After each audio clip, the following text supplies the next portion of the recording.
Hi అండి. ఈరోజు నేను గోధుమ పిండితో బిస్కెట్లు చేస్తున్నానండి. ముందు మనం పంచదార ఆయిల్ కొలతగా తీసుకొని మెత్తగా గ్రైండ్ చేసుకోవాలి.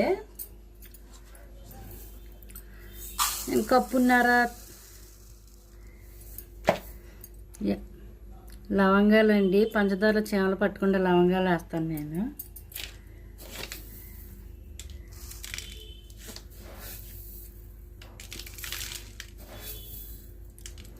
అంటే కప్పున్నరతో కొలత చేస్తున్నానండి నేను. ఇది కప్పు, ఇంకొక అరకప్పు, కప్పున్నర.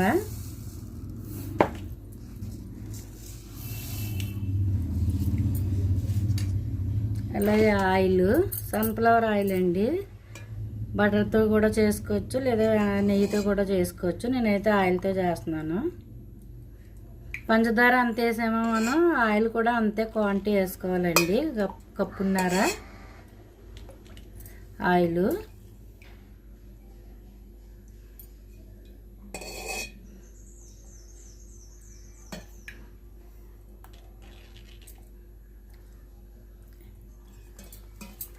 ఇది మెత్తగా గ్రైండ్ చేసుకుందాము.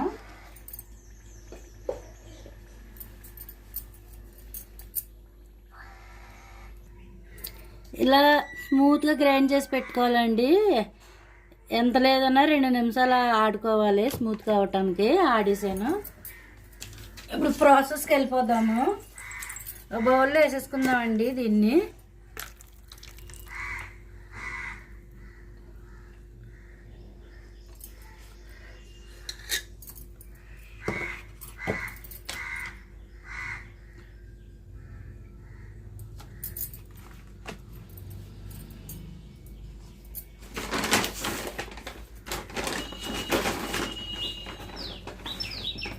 ఇందులో రెండు కప్పులు మనం పంచదార ఆయిల్ దేంతో అయితే కలుసుకున్నామో దాంతో, కాకపోతే ఒక అరకప్పు ఎక్స్ట్రా వేసుకోవాలి. చాలా గోధుమ పిండి వేసేసుకుందాము.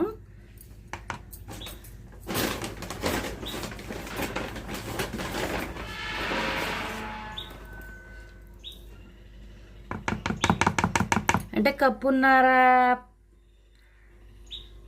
నూనె, కప్పున్నర పంచదార కదండి. 2 కప్పులు గోధుమ పిండి, అలాగే 1 కప్పు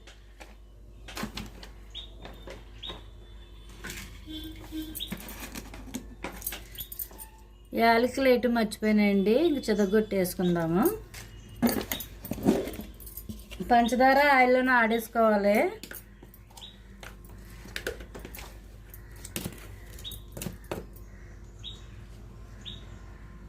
ఒక కప్పు శనగపిండి, జల్లించి పెట్టుకున్న శనగపిండి అండి 1 కప్పు. 2 కప్పులు గోధుమ పిండి, 1 కప్పు శనగపిండి వేసుకోవాలి.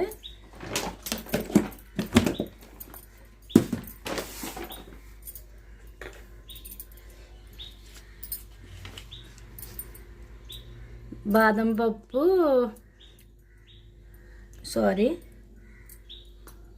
గుమ్మడి గింజలండి, జీడిపప్పు ముక్కలు చేసి పెట్టాను. ఈ సన్ఫ్లవర్ సీడ్స్ ఈ పైన పెట్టుకోవడానికి అండి. పక్కన పెట్టేసుకుందాము. ఇప్పుడు తినే సోడా అండి 1 అర స్పూను. అంటే ఎక్కువ క్వాంటిటీ కదండి, దానికోసము. బేకింగ్ పౌడరు ఇది 1 స్పూను.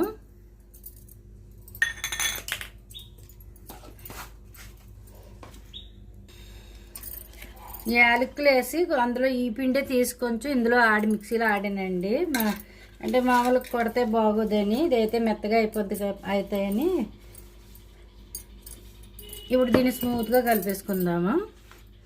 గట్టిగా ప్రెస్ చేసుకోకూడదండి దీన్ని. మామూలుగా ఏళ్ళతోటి ఇలా స్మూత్గా కలుపుకోవాలి.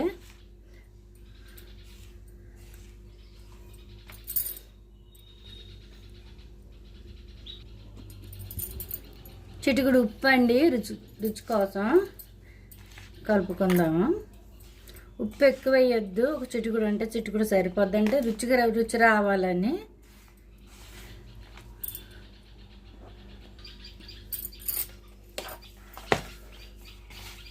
ఇలా కలిపేసుకోవాలండి. చపాతీ పిండిలా కలుపుకోవాలి అంతానే. అంటే మరీ ప్రెష్ చెయ్యొద్దు, స్మూత్గానే కలపాలి, లేకపోతే గట్టిగా కలిపితే గట్టిగా అయిపోతాయండి.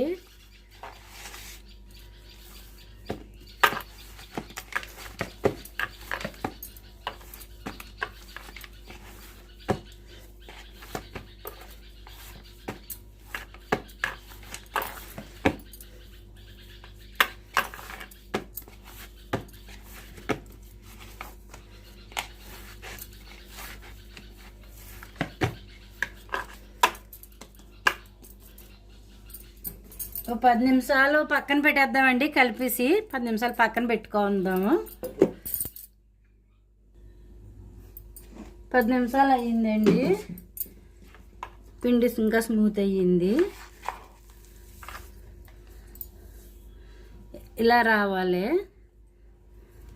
అంటే ఇలా రావాలండి, ఇలా మిట్లు మిట్లు కింద రావాలి. ఇలా అంటే పర్ఫెక్ట్గా అయ్యింది. ఇప్పుడు ఇడ్లీ పాత్ర ఉంటుంది కదండి, ఇడ్లీ పాత్రకి ఈ గుంటలకు ఆయిల్ రాసానండి నేను. ఇప్పుడు ఉండలు చేసుకుందాము, బిస్కెట్స్ చేసుకుందాము. మనకు ఒకటే సైజులో రావాలంటే చిన్న స్పూన్ ఉంటుంది కదండి, ఆ స్పూన్లో తీసుకుంటే సరిపోద్ది.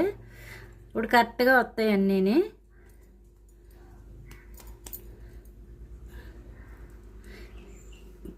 పెద్దవి చిన్నవి కాకుండానే దీన్ని ఇలా రౌండ్ చేసుకుందాము.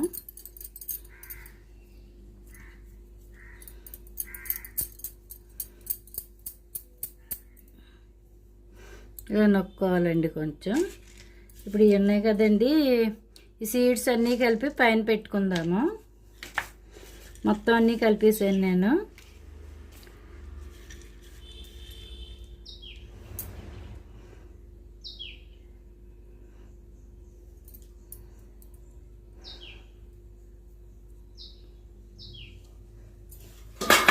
ఇప్పుడు ఇందులో పెట్టేసుకుందాం ఇలాగా.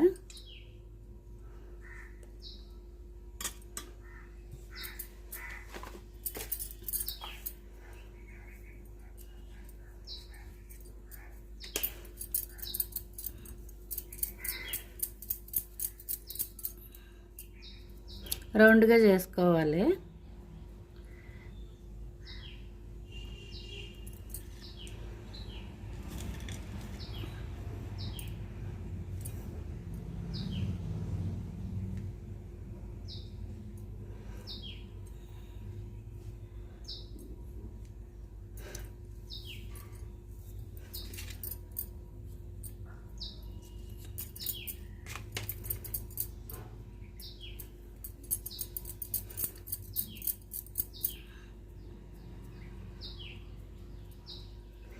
అన్నీ ఇలాగే చేసేసుకుందామండి.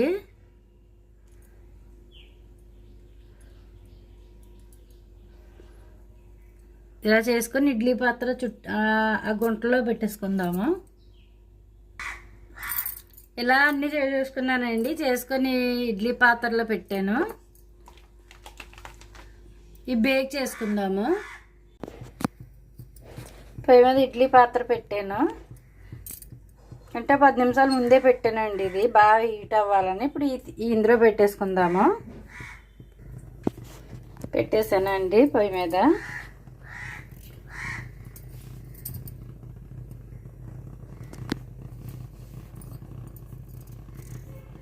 ఇప్పుడు మూత పెట్టేద్దాము. దీనికి సరిపడది మూత పెనం పెట్టానండి నేను. సిమ్లోనే కుక్ చేసుకోవాలండి. మరీ స్పీడ్ పెడితే మాడిపోతాయి, ఎర్రగా అయిపోతాయి. చూద్దామండి బేక్ అయినాయేమో. 20 నిమిషాలు అయ్యింది, అయిపోయినాయి. ఈ ఊడి రావాలంటే చల్లారాలండి. స్టవ్ ఆఫ్ చేసేద్దామా. అంటే ఎక్కువ కదండి, దాంట్లో అవని గమ్మున మళ్ళీ పక్కన పెట్టాను. అట్ల పెనం పెట్టి కేక్ మౌల్డ్ ఉంటుంది కదండి, అందులో పెట్టాను. ఇవి కూడా అయిపోయినాయి ఆల్మోస్ట్. ఇంకొక 5 నిమిషాలు అవ్వాలి. ఓవెన్ ఉందండి నాకు, కానీ అది కరెంటు ఎక్కువ వచ్చినప్పుడు ఒకసారి కాలిపోయింది, ఇది బాగు చేయించాలి. ఓవెన్ ఉంటే ఓవెన్లో కూడా బేక్ చేసుకోవచ్చు.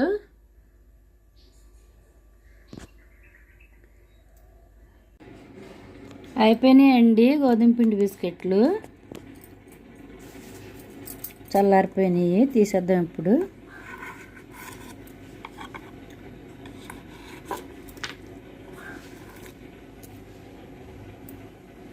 బాగా బేక్ అయినాయండి వెనకాల కూడా. ఇప్పుడు ఒక ప్లేట్లో పెట్టేసుకుందాము ఇవన్నీ తీసి.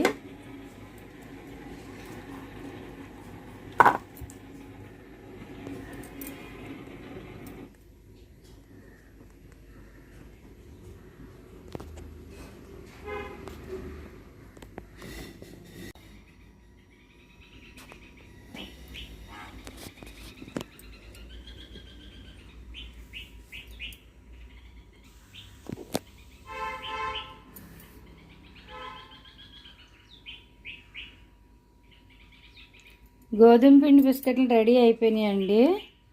చాలా సులువు, అలాగే చాలా హెల్తీగా చేసుకోవచ్చండి ఇంట్లోనే.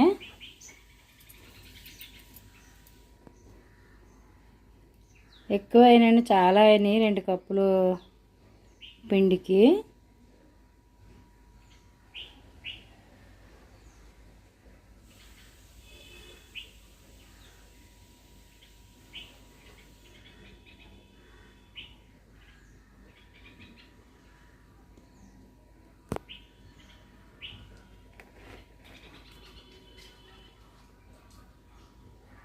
ఈ వీడియో చూడాలనుకుంటే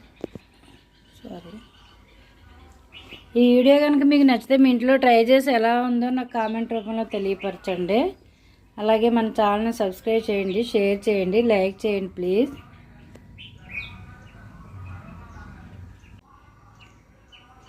గోధుమ పిండి బిస్కెట్లు అండి. పూర్తి వీడియో చూడాలనుకుంటే విజయ వంటల ఛానల్లో పెడతాను, చూడొచ్చు.